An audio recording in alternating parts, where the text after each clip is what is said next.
Je suis arrivé très jeune sur la cité Claveau et j'ai eu le malheur de perdre mes parents sur la cité Claveau et je souhaite y rester jusqu'à la fin de mes jours. Qu'attendez-vous de ces projets de réhabilitation? Premièrement, un mieux-être de tous les habitants qui souhaitaient, nous l'avons su, la réhabilitation de la cité Claveau.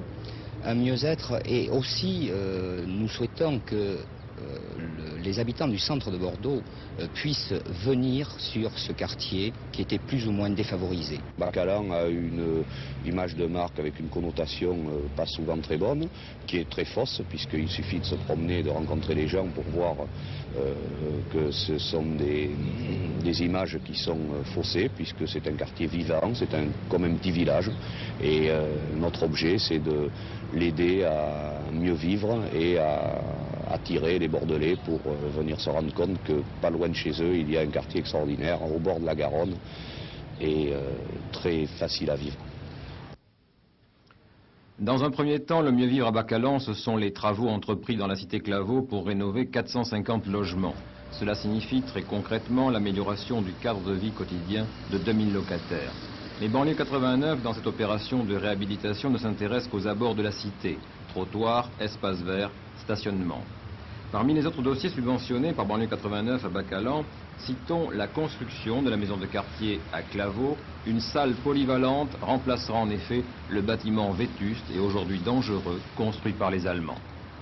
Ce sera l'aménagement des anciens bains-douches Buscaillet. L'architecture 1930 sera préservée et abritera notamment un bistrot.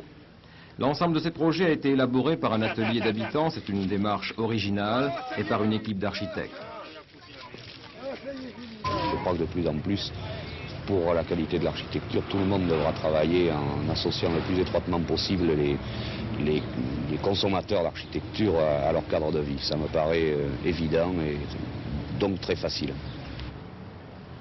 La meilleure illustration de cette collaboration permanente, c'est sûrement la réalisation à venir de la piste de bicross sur les berges de la Garonne.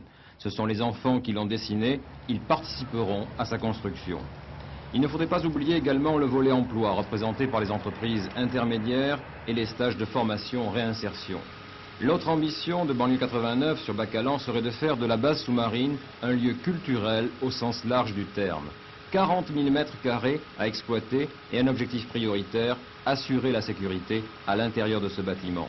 40 ans après la fin des hostilités, ce souvenir de guerre pourrait faire les beaux jours d'une jeunesse avide de décors nouveaux.